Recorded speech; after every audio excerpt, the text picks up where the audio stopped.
1849년이니까 굉장히 오래전 얘기죠. 미국 서부에 금이 쏟아져 나올 때 중부에서 한 사람이 일확천금을 꿈꾸면서 서부로 이주를 합니다. 자기의 소유를 다 팔아서 금광을 사고 전적인 투자를 했습니다. 사람들을 동원해서 금광을 파 들어갑니다. 그런데 아무리 파도 금이 나오질 않습니다. 빚만 늘어나게 되었고 빚쟁이들의 등살에 결국은 이길 수 없어서 다 포기해버리고 그 금광을 헐값에 팔아 넘겼습니다. 그런데 이게 웬일입니까? 그가 팔아 넘겼던 그 금광을 샀던 새 소유주가 1m를 더 파들어 가니 금이 쏟아지기를 시작합니다. 그래서 그 사람은 불과 하루 만에 큰 부자가 됐습니다. 1m만 더 팠다면 성공했을 텐데 그때 내가 그것을 포기했구나. 그래서 이 모든 것을 다 잃어버렸구나. 이 실패자는 그런 생각을 하게 됐습니다. 그리고 그 후에 큰 보험회사의 사원이 됐는데 어려운 시대에 보험을 판다는 것이 어찌 쉽기만 했겠습니까? 어려움을 만날 때마다 자기가 겪었던 일을 생각하면서 포기하지 말자. 1m만 더 파자. 이렇게 되뇌이면서 절대로 포기하지 않고 매달렸다는 것입니다. 그는 마침내 광산으로 부자가 된 사람보다 더 큰 성공을 거두게 됩니다. 그는 그 후로부터 언제든지 어떤 반대에 부딪히든지 어떤 고난을 만나든지 주변에 힘들어하는 사람을 보든지 1m만 더 스스로에게 다른 사람에게 이렇게 도전하며 살았다는 것입니다. 인생은 실패할 때 끝나는 것이 아니라 포기할 때 끝나는 것입니다. 실패가 아니라 포기가 인생을 망친다는 사실을 결코 잊지 말고 기억해야 합니다. 더욱이 의미 있고 가치 있는 일, 영원한 일을 포기한다는 것은 비극이 아닐 수가 없는 것입니다. 가롯 유다를 기억하십니까? 그는 예수님을 은 30에 팔아버렸습니다. 실패자가 됐습니다. 그리고 죄책감을 느끼고 마침내 자기 인생을 포기해버리고 말았습니다. 가롯 유다 그는 이 땅에 태어났던 그 수많은 인생들 가운데 예수님이 직접 선택하고 부르신 12명의 자리에 서게 되는 그 특권과 기회를 그렇게 끝을 내버리고 말았습니다. 베드로는 어땠습니까? 그도 예수님을 부인하고 저주했던 실패의 자리에 떨어졌습니다. 스스로 무너져 내렸습니다. 그러나 그는 포기하지 않았습니다. 그러자 우리 주님께서 그를 회복시켜 주셨고 마침내 주님이 귀한 존재로 그를 써주셨습니다. 마지막에 그는 예수님을 위해서, 예수 그리스도의 이름을 위해서, 복음을 위해서 자신의 생명을 기꺼이 내놓는 순교자가 됩니다. 오늘 우리가 읽은 본문의 말씀 속에는 요한이라고 하는 사람이 버가에서 바울과 바나바를 떠나서 예루살렘으로 돌아갔다는 이야기가 주된 이야기입니다.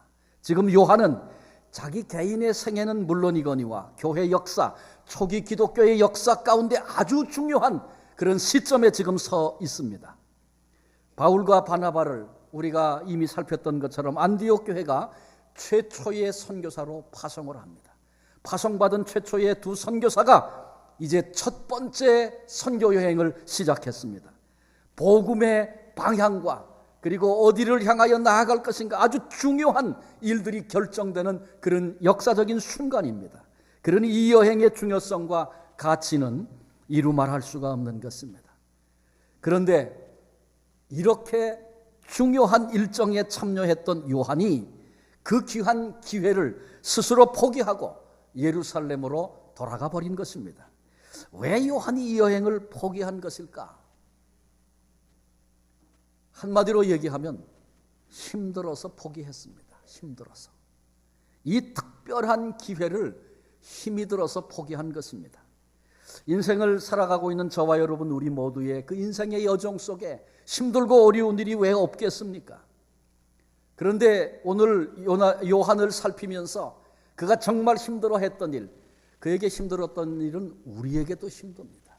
그래서 그 일이 과연 무엇이었는가 살펴보면서 나도 힘들어서 포기하는 어리석은 자가 되고 나중에 후회할 수밖에 없는 그런 인생을 살아서는 안 되겠다. 이런 교훈과 은혜를 함께 나누려고 합니다. 두 가지 힘들어 했습니다. 첫째는 끝까지 헌신하는 일이 힘들고 어려웠습니다. 요한이라고 하는 이름의 의미는 은혜롭다는 뜻을 가지고 있습니다. 그런데 본장에 나타난 요한의 행동을 주목해 보면 그가 남긴 행동과 흔적은 별로 은혜스럽지 않았다, 그렇게 느껴집니다. 사도행전 15장 36절에 보면 바나바는 마가라 하는 요한도 데리고 가고자 하나, 이런 말씀이 나옵니다. 그러니까 요한에게 마가라고 하는 이름이 있었다, 요한을 마가라고도 불렀다, 그런 사실을 알게 됩니다. 그런데 이 마가 그러면 성경에 아주 중요한 이름으로 그 마가라고 하는 이름이 나타나 있는 것을 봅니다. 여러분, 예루살렘 초대교회의 중심이 되었던 마가의 다락방 아시죠? 마가의 다락방을 모르시는 분은, 들어본 적이 없으신 분은 아마 거의 없을 거라 생각합니다. 잘 알고 있습니다. 어떤 곳입니까? 우리 예수님께서 마지막 최후의 만찬을 어디서 하셨어요? 바로 마가의 다락방에서 하셨어요. 120문도가 모여서 기도하고 성령 받은 곳이 어디였습니까? 그것이 마가의 다락방이었습니다. 우리가 사도행전 12장 바로 앞장에서 베드로가 옥에 갇혔어, 이제 내일이면 죽어요. 그런데 하나님께서 특별한 은혜를 베푸셔서 그를 옥 밖으로 이끌어내셨죠. 정신을 차리고 보니까 옥 밖에 길가에 지금 자기가 서 있습니다. 그때 마음에 어떤 생각을 갖습니까? 내 형제들이 모여서 기도하는 곳 있다, 벌써 알았어요. 그래서 그곳으로 갔죠. 거기가 어디예요? 마가의 다락방인 걸 알고 계시는군요. 사도행전 12장에 이렇게 소개합니다. 마가라 하는 요한의 어머니 마리아의 집, 이렇게 말합니다. 마가라 하는 요한, 지금 우리가 살피는 요한, 마가 얘기죠.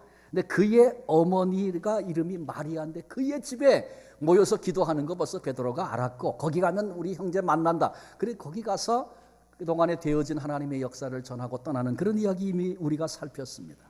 그 마가의 다락방은 굉장히 중요한 의미를 가지고 있는 곳입니다. 다락방 이렇게 말하면 우리가 이해하고 있는 것과는 좀 다릅니다. 저도 어린 시절에 다락방이 있는 집에 살았었습니다. 그것에 뭐 짐도 올려놓고 중요한 것도 올려놓고 어린 시절에 거기 올라가 노는 게 재밌어서 놀다가 뭐 깨뜨리고 혼도 나고 그랬었던 기억이 있어요. 그래서 우리 다락방 그러면 그 뭐 쬐끄만 그런 창고 같은 방을 생각합니다. 그러나 그렇지 않습니다. 본문이 말하는 성경이 말하는 마가의 다락방 그러면 그것은 2층 집을 의미하는데 지금 가서 봐도 아주 훌륭한 석조 건물이 지금도 유지되고 있어요. 그리고 120명 충분히 들어갈 만한 꽤 넓은 돌로 된 2층 집입니다. 주님께서 이 땅에 계실 때 예수님의 일행의 필요를 기쁨으로 섬겼던 여제자, 초대교회 지도자 중에 한 사람이었던 마리아의 집, 마가의 어머니의 집, 바로 그곳입니다. 사도들이 늘 그 집에 모여서 기도하기를 좋아했고 그 집에 모여서 공동체를 경험하고 함께 신앙생활을 했던 그런 중요한 곳이었습니다. 이것이 본문의 마가와 깊은 어머니의 집이니까 거기서 마가가 크고 그랬던 거죠. 깊은 연관이 있는 곳입니다. 여기서 우리가 한 가지 놓치지 말아야 될 것은 마가는 아직 어린 청년, 젊은 청년에 불과합니다. 어머니의 믿음과 뜨거운 초대교회의 분위기 속에서 자라난 한 아들입니다. 골로새서 4장 10절에 보면 이 마가가 바나바의 생질이라고 소개해주고 있습니다. 바나바의 조카라는 겁니다. 그러니 삼촌이었던 이 바나바가 초대교회의 중요한 인물로 일을 할 때에 조카인 마가가 자연스럽게 따라다니면서 바나바를 통해 배우기도 하고 힘든 일을 거들기도 했던 그런 이제 삶을 살게 된 거죠. 그래서 바나바가 예루살렘 교회로부터 파송을 받아서 안디옥 교회에 목회하러 갑니다. 그때 마가가 따라갔어요. 그리고 안디옥 교회가 이제 바울과 바나바를 최초의 선교사로 파송을 해 내보낼 때 이 요한이라고 하는 마가라고 하는 이 요한이 정식으로 조수와 같은 그런 위치에서 따라가게 된 겁니다. 필요하면 뭐든지 말씀만 하세요. 저는 젊고 힘도 있으니까, 건강하니까 도울 일 내가 최선을 다해서 돕겠습니다. 이것이 마가의 고백이었을 것입니다. 그래서 바나바와 바울을 따라서 마가가 정식 멤버가 돼가지고 지금 1차 전도 여행을 떠나게 된 것입니다. 우리 지난주에 봤던 그 여행 일정을 좀 다시 한번 살펴보십시다. 안디옥에서 배를 타고 구브로섬 살라미와 그리고 바보에 갔던 이야기를 지난주에 우리가 살폈죠. 근데 바보에서 바예수라고 하는 점쟁이를 만났고, 그가 악독이 가득해서 사역을 방해할 때 사도 바울이 책망하고 명할 때 그가 맹인이 됐던 그런 이야기 기억하시죠? 그리고 그곳의 총독이 이 사건을 지켜보면서 깨져서 예수님께로 회개하고 돌아오는 그런 이야기가 이제 지난주에 우리가 살폈던 그런 얘기입니다. 근데 이제 이 일행이 다시 배를 타고 버가라고 하는 해안 도시에 갑니다. 거기 갔으니까 뭐 복음 전하고 또 그랬겠죠. 그런데 이제 그런 것들은 다 생략이 돼 있고, 그 다음 일정이 안디옥입니다. 이 안디옥은 출발했던 수리아 안디옥과 다른 곳이라 그랬죠. 비시디아 안디옥, 이렇게 불려지는 안디옥입니다. 이제 그곳을 향해서 나아갈 것으로 계획을 세우고 있는데, 그런데 안타깝게도 이 버가에서 안디옥을 향해 가야 되는데, 이때 지금 얘기를 나누고 있는 마가가 모든 사역을 다 포기해버리고 예루살렘으로 돌아갔다. 그렇게 본문이 소개를 해주고 있습니다.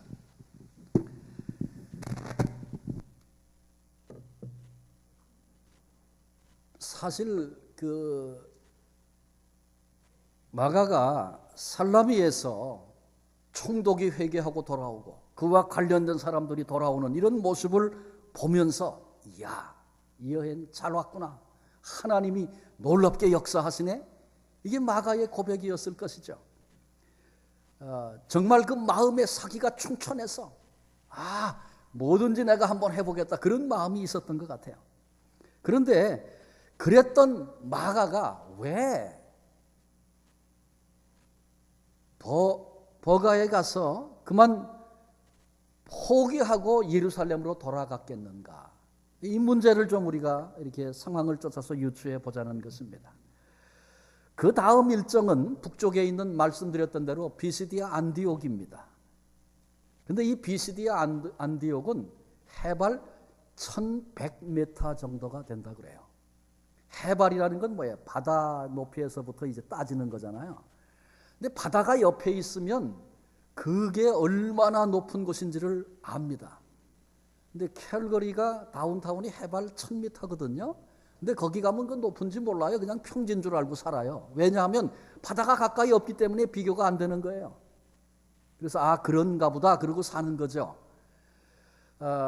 강릉에서 대관령으로 올라가는데, 강릉은 바로 바다 옆이니까 해발 제로잖아요. 거기서부터 대관령 고개로 올라가면 대관령 고개는 꼭대기가 얼마냐 하면 한 890m 정도 됩니다. 근데 그 정도를 막 급하게 이렇게 올라가는데, 제가 거기 살면서 많이 다녔거든요.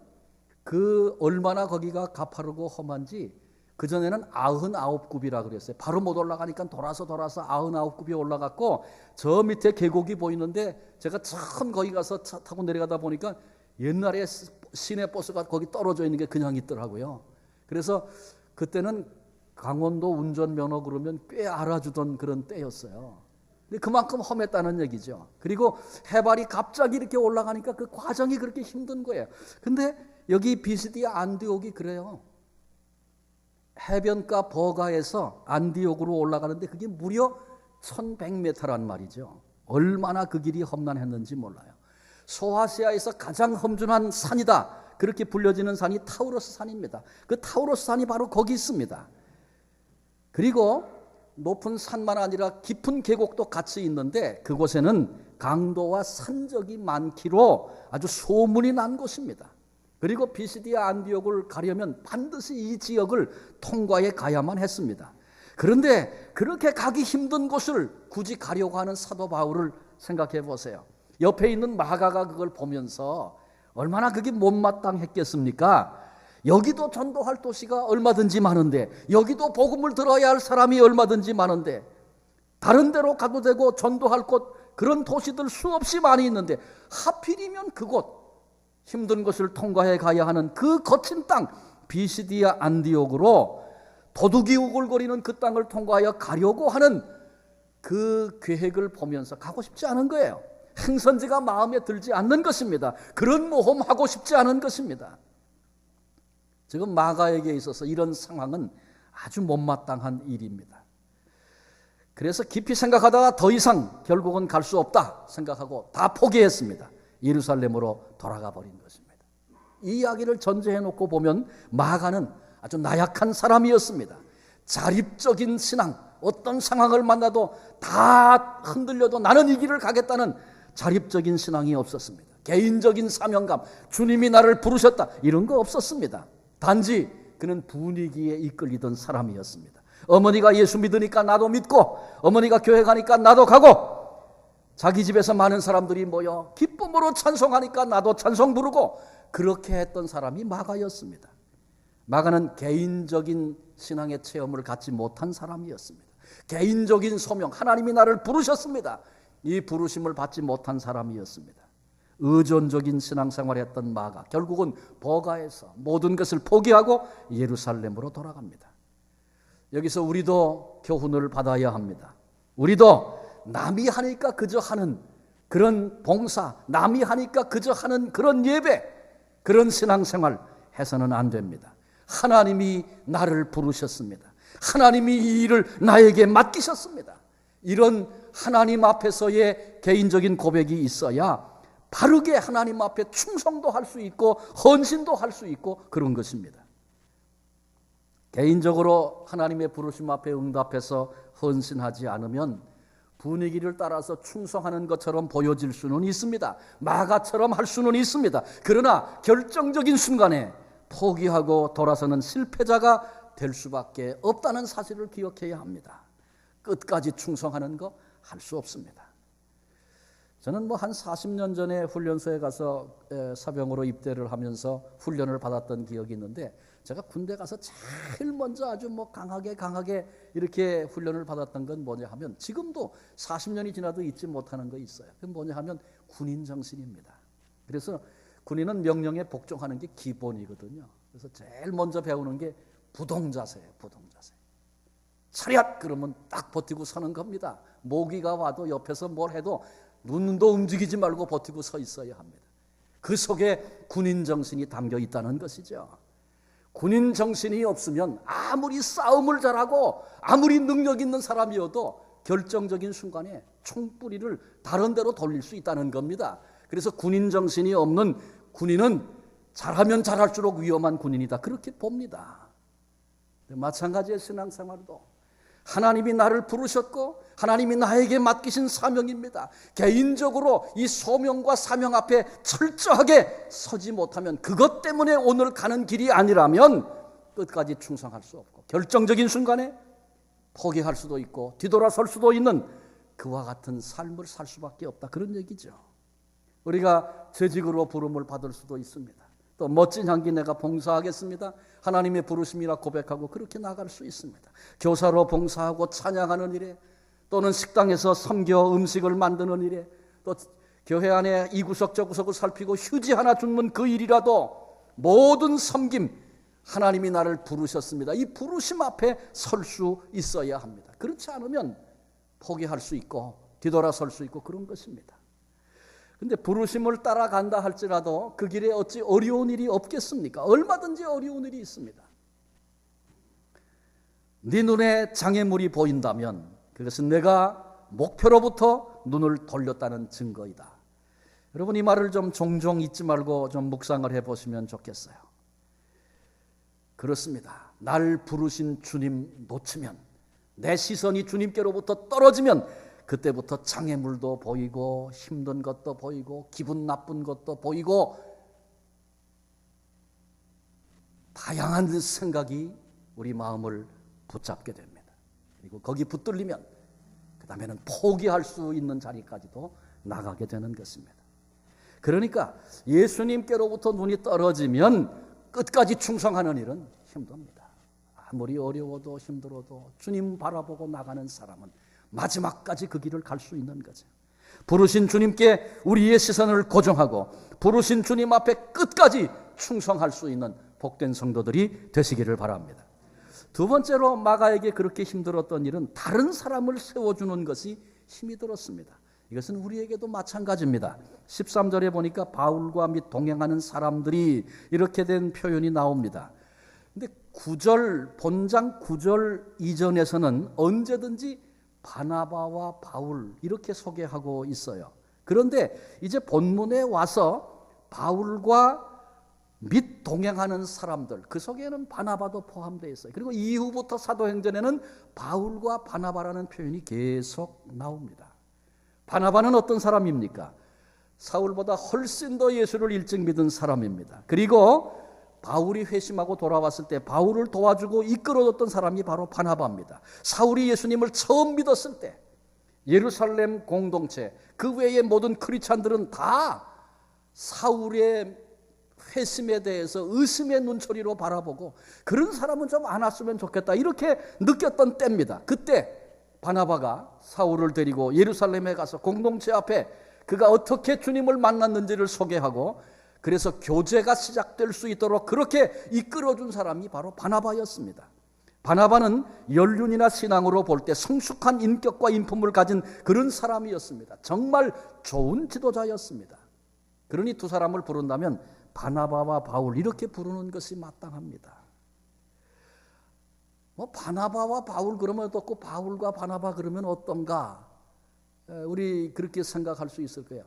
제가 그 배제를 다녔는데 옛날에 그 배제하고 양정이 그 럭비 시합을 1년에 한 번씩 정기전을 했어요. 근데 배제 출신들은 전부 배양전이라 그러고 양정 출신들은 양배전이라 그러고 그것 때문에 얼마나 싸우는지 몰라요. 근데 그건 뭐 그냥 표현할 수도 있는 건데 성경을 보면 예를 들면 말이죠. 브리스길라와 아굴라, 사도 바울 옆에서 굉장히 충성했던 아주 중요한 부부죠. 브리스길라가 남편입니까? 아굴라가 남편입니까? 아굴라가 남편이죠. 물어보니까 이상한 거죠, 아무래도. 보통은 다 남편 이름 쓰고 그러죠. 그리고 혹시 두 부부를 같이 부른다 그러면 남편, 아내 이렇게 부르는 게 자연스러운 일이죠. 의도적으로 성경이 브리스길라와 아굴라 이렇게 소개하고 있는 겁니다.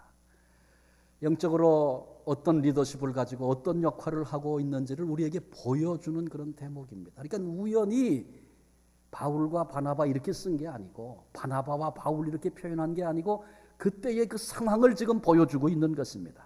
그래서 늘 바나바와 바울 이렇게 불렸고 그것이 자연스럽고 마땅한 일인데 그런데 이 1차 전도 여행이 시작되면서 그 순서가 바뀌게 된 겁니다. 바울이 선교 여행을 이끄는 주체가 됐습니다. 설교를 해도 바나바가 하는 법이 없었어요. 언제나 바울이 나서서 설교를 했어요. 선교 여행의 방향을 정하고 끌고 나가는 것도 사도 바울이었습니다. 근데 마가가 지금 옆에서 그걸 보고 있는 거예요. 선교 여행이 시작이 되고 막 진행되는 이 초기에 지금 과정에 있는데 옆에서 보니까 마가가 이런 부분들이 굉장히 힘들고 마음의 용납이 안 되는 거예요. 바나바 누굽니까? 자기 삼촌 아닙니까? 바나바가 바울에게 베푼 일이 얼마나 크고 많은지 왜 마가가 모르겠어요. 그런데 자기가 보니까 자기 삼촌 바나바가 무시되는 것 같이 느껴지는 거예요. 그리고 모든 걸 다 바울이 알아서 합니다. 네, 여러분 이런 생각은 마가에게만 있는 게 아니에요. 우리도 이런 생각에 붙들릴 수 있어요. 이 같은 생각에 우리들이 붙들리기 시작하면 영적으로 엄청난 손해를 보게 됩니다. 그런데 그런 일이 이 땅의 교회들 속에 수없이 많이 있다는 것을 우리들이 알아야 합니다. 우리 민족은 배고픈 것은 참아도 배 아픈 것은 참지 못하는 민족이다. 이런 말이 있어요. 우리가 얘기를 다 듣고서 웃었습니다만 그게 무슨 얘기인지 대충 다 짐작이 가실 겁니다. 근데 어디 우리 민족만 그렇습니까? 이건 인간 속에 있는 보이지 않는 그런 속성 속에 있는 것 같아요. 나보다 다른 사람이 더 앞장서고 더 잘하는 거 이게 배가 아프기도 하고 그걸 못 보는 그런 경우들이 참 많이 있다는 것이죠. 더군다나 우리가 하나님의 일을 한다고 하면서 이런 생각에 매여서 사역을 그르치는 그런 어리석은 일이 없어야 할 것입니다. 우리 동네는 아니고 다른 동네에서 제가 경험을 했는데 교회 이제 뭐 전도회 회장을 뽑잖아요. 뭐 전도회 뿐이겠어요. 여러 기관, 여러 모습이 다 그럴 수 있는 거죠. 근데 총회를 했는데 내가 싫어하고 못마땅해 하는 사람이 회장이 됐네. 그걸 딱 보더니 그다음부터 손을 다 놔버렸어. 제가 그 사람 알거든요. 그 전에 얼마나 열심히 충성했는지. 근데 손을 딱 놔버렸어요. 그분이 말은 안 했지만 제가 그런 소리를 듣는 것 같아요. 너 한번 잘해봐라. 그러는 거죠. 왜 그렇게 됩니까? 그 사람이 굉장히 성격이 나쁜 사람이어서 못돼 먹은 사람이어서 그런 겁니까? 그렇지 않아요. 꽤 괜찮은 인격을 가진 사람인데 그러더라고요. 그 왜 그러냐 하면 나를 부르시고 일을 맡기신 주님, 그 주님을 보지 못한 연고입니다. 오늘까지 충성한 것이 정말 주님을 보고 주님 때문에 했던 일이었다면 누가 회장이 되면 어떤 거에 관계없지. 그 사람이 회장 되는데 내가 할 때보다 더 잘하네? 그럼 어떻게든지 끌어내리려고 하는 거, 이건 아주 나쁜 거죠. 그런데 그 사람이 잘 될 때 더 좋아하고 기뻐하고 그런 거 정말 필요한 거예요. 근데 그게 쉽지만 않습니다.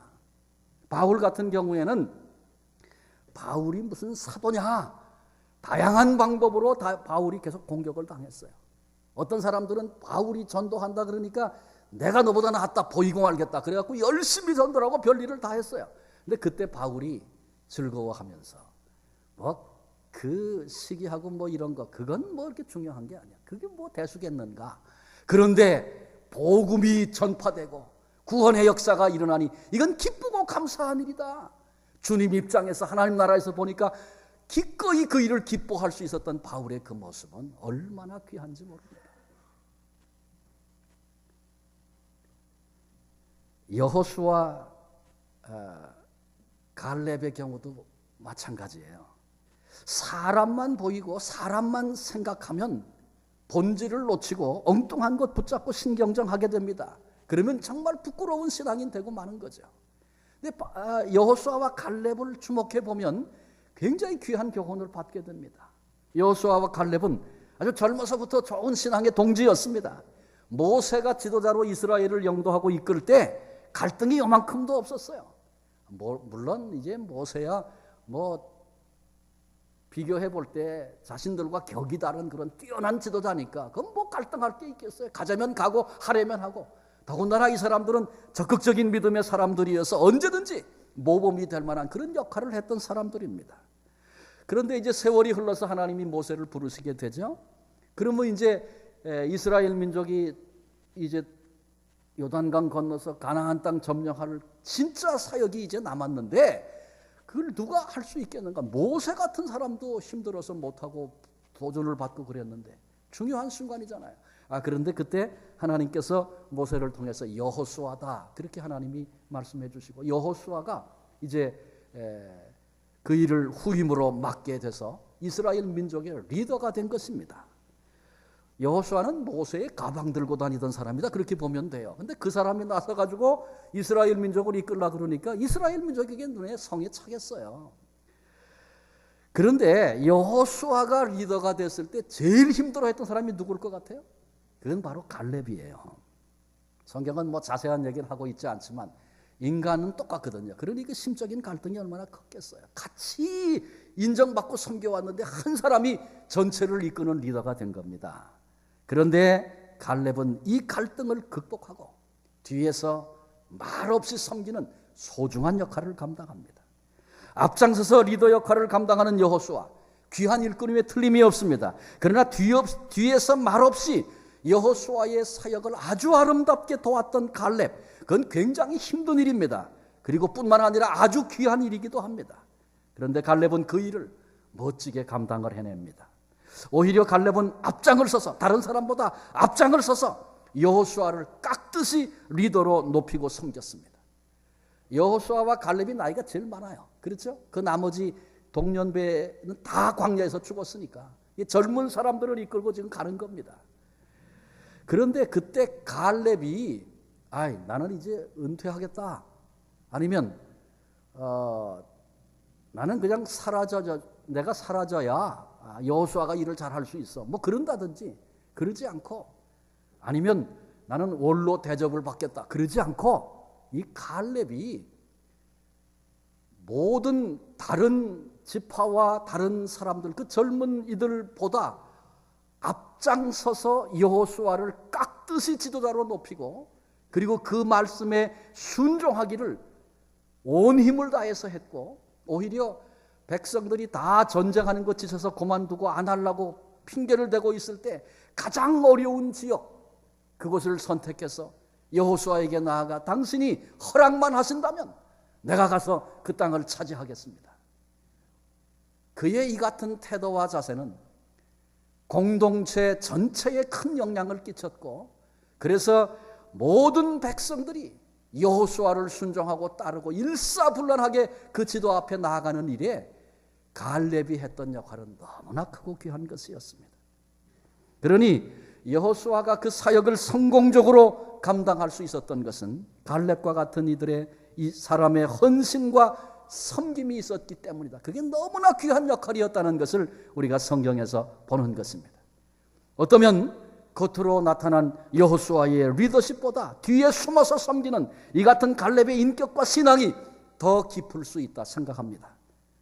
교회 안에는 이런 두 가지 리더십 외에도 다양한 리더십이 존재합니다. 그런데 고린도전서 12장 29절에 보면 다 사도겠느냐, 다 선지자겠느냐, 다 교사겠느냐, 다 능력을 행하는 자겠느냐, 이렇게 도전하고 질문하고 있습니다. 하나님이 우리에게 주신 은사는 전부 다르다는 거죠. 그런데 이 시대에 많은 사람들은 다 각광을 받고 앞에 서서 주목을 받고 그런 일 하는 거 좋아하고 그게 훨씬 더 쉽습니다. 그러나 중요하고 더 어렵고 힘든 것은 갈렙의 사역, 바나바의 사역, 그런 것들입니다. 뒤에서 말없이 섬겨주고 오히려 앞에서 리더하는 사람을 높여줄 수 있는 거 쉽지 않은 거라 그랬잖아요. 여러분, 안디옥 교회 그 아름다운 얘기 우리가 이미 살피지 않았습니까? 이름 없는 사람들이 세운 교회인데, 그런데 그곳에 이름 있는 사람들이 들어오고 그리고 능력 있는 사람들이 거기서 일어나고, 그때 온 교회가 오히려 그 일을 기뻐하고 그들이 리더가 된 것을 즐거워하고 나보다 더 뛰어난 사람들이 일어나고 교회 안에 들어오는 것을 즐거워했던 안디옥 교회의 모습은 정말 칭찬받을 만한 귀한 모습이었습니다. 교회 안에 뒤에서 그렇게 바나바처럼 갈렙처럼 말없이 뒤치다거리하고 어려운 일이지만 섬겨내는 그런 사람들, 그런 사역자들, 그런 섬김이들이 많을수록 그 교회는 건강한 교회로 세워져 갑니다. 다른 사람을 세우는 일이 그리 쉽지 않습니다. 그러나 정말 중요한 일입니다. 이런 마음을 하나님께서, 이런 헌신을 귀중히 보십니다. 그리고 그 사람들을 소중하게 사용하시는 것입니다. 사탄은 자꾸 우리를 속여요. 기분 나쁘게 만들고, 지가 언제 왔다고 뭐 이렇게 생각하게 만들고, 나보다 자기가 할 때 더 잘 될 수가 있나, 그럴 수가 있나, 못마땅해 하고, 이렇게 되면 사탄에게 속는 겁니다. 그리고 사탄에게 이 부분에 속아 들어가기 시작하면 그 거룩하고 그 복된 자리, 그 부르심 포기해버리는 안타까운 일에 이르게 된다는 거 잊지 말아야 할 것입니다. 요한 힘들어서 포기했습니다. 끝까지 헌신하는 것이, 다른 사람을 세우는 일이 그렇게 힘들어서, 아마 어떠면 그때 요한이 자기가 지금 가고 있는 그 시점이 얼마나 교회사에 중요한 시점인지 알았다면 그렇게 포기하지 않았을 거예요. 그때는 안 보이는 거예요. 우리도 마찬가지예요. 우리 다 하나님의 부르심과 그 현장 앞에 우리들이 오늘을 살고 있지 않습니까? 이때가 그렇게 중요한 순간이요, 중요한 때임을 알았다면 그때 내가 그렇게 하지 않았을 텐데, 뒤에 가서 후회한다면 어리석은 인생 돼버리고 말 것입니다. 힘들어서 포기했던 요한의 이야기가 그래서 우리에게 강한 도전을 주고 있습니다. 그것은 바로 결코 포기하지 말아야 한다는 것입니다. 주님이 부르신 자리, 주님이 맡기신 사명, 어떤 환경, 어떤 여건, 어떤 문제가 발생하든지 하나님, 나 결코 포기할 수 없습니다. 그 자리에 서기를 요한이 우리를 향하여 도전하고 있는 것입니다. 멜빌 콕스라고 하는 선교사 이야기를 드리면서 얘기를 정리하려고 합니다. 아프리카 라이베리아라는 곳에 감리교 선교사로는 첫 번째 그곳에 간 사람입니다. 1833년인데 그 당시 서아프리카는 백인의 무덤이라고 불려졌던 그런 시절이었습니다. 그런데 그가 그런 곳에 가서 복음을 전하겠다고 발표했을 때 주위로부터 많은 비난을 들었습니다. 그게 뭐 비난할 일일까? 그렇게 우리는 생각되지만 라이베리아 죽음의 길, 백인은 살아남을 수 없다. 이런 것들이 정설처럼 정해져 있었던 그때에 그 모든 것을 알고도 그곳에 가겠다는 것은 오만이라는 것입니다. 그러나 콕스는 하나님의 음성을 들었고 기도했고 그리고 마침내 그 일에 헌신을 합니다. 이 이야기를 듣고 한 사람은 당신은 그곳에 갈 때 차라리 관을 준비해 가시오. 그렇게 조롱하는 사람도 있었습니다. 그때 콕스는 이런 말을 남겼습니다. 내가 아프리카에서 죽는다면, 내가 이 길을 가 마침내 죽는다면 나의 묘비에 이런 글을 써주십시오. 1000명이 쓰러져도 좋으리 아프리카가 돌아만 온다면. 이렇게 말했던 멜빌 콕스는 라이베리아에 도착을 했고 실제로 5달도 되지 못해서 죽임을 당했습니다. 그때 그의 나이가 33살, 한창 젊은 나이였습니다. 그의 죽음이 헛된 것 같이 보여지지만 그의 그 죽음은, 그리고 그의 그 도전은 여러 세대를 지나오면서 많은 성도들에게 불신앙에 대한 꾸짖음으로 교훈되고 있습니다. 1000명이 쓰러져도 좋으리 아프리카가 돌아만 온다면, 내가 죽임을 당할지라도 결코 이 일말은 포기하지 않으리 아프리카가 돌아만 온다면. 우리 모두 멜빌 콕스의 이 부르짖음을 잊지 않고 기억할 수 있는 복된 성도들이 되시기를 바랍니다. 우린 지금 성탄절이 있는 12월을 시작하고 있습니다. 주님이 왜 이 땅에 오셨습니까? 주님이 왜 고난의 십자가를 지셨습니까? 주님이 왜 하나님께 맞아 버림을 받는 그 엄청난 고통의 자리에 서셨습니까? 나간 자식이 돌아만 올 수 있다면, 한 죄인이 돌아와 하나님의 자녀가 될 수만 있다면, 어쩌면 우리 한 사람 한 사람을 향해서 사랑하는 아들아, 사랑하는 딸아, 네가 아버지 품으로 돌아만 올 수만 있다면 나는 이 십자가를 포기하지 않으리, 이 고통을 포기하지 않으리.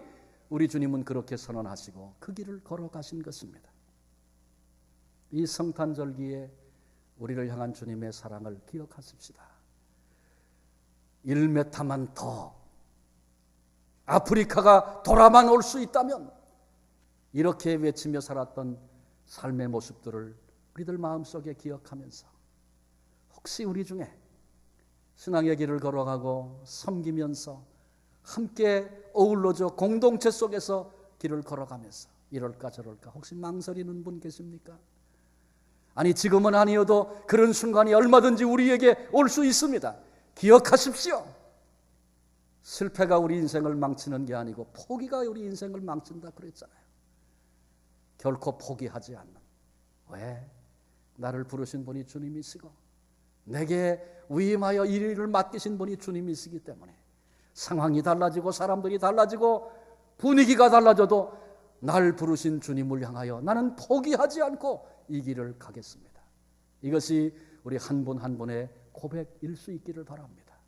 우리 주님이 그러하셨던 것처럼 우리도 동일한 고백을 가지고 남은 생에 우리를 부르신 주님을 바라보고 아름다운 모습으로 걸어가 승리할 수 있는, 결코 포기하지 않고 이 복된 길을 걸어갈 수 있는 복된 성도 한 분 한 분 다 되어지시기를 주님의 이름으로 축원합니다. 기도하시겠습니다.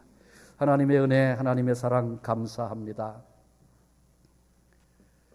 연약하여 정말 중요한 때임을 알지도 못한 채 때로는 포기하고 주저앉는 인생된 우리들에게 주님께서 어떤 마음으로 이 길을 걸어가셨는지, 성경 속의 신앙의 인물들이 어떤 가슴으로 버티고 섰었는지를 살피게 하신 것 감사합니다. 우리 속에 있는 약함을 아시는 주님, 이 말씀 앞에 우리의 모습, 나의 모습 비춰보게 해주시고 우리 중앙 공동체가 주님 오시는 그날까지 분명히 이유 있는 부르심을 받은 이들이고 이유 있는 일을 길을 걷게 하신 주님 늘 생각하고 바라보면서, 그래서 포기하지 않고 버티고서 주님의 도우심을 의지하며 이 길 걸어 나아가 하나님 계획하신 그 일이 어떤 것이었으며 어떻게 이루시는가를 우리 눈으로 보고 찬양으로 영광을 올려드리는 그 기쁨의 순간까지 포기하지 않는 복된 믿음의 사람들 다 되게 하여 주옵소서.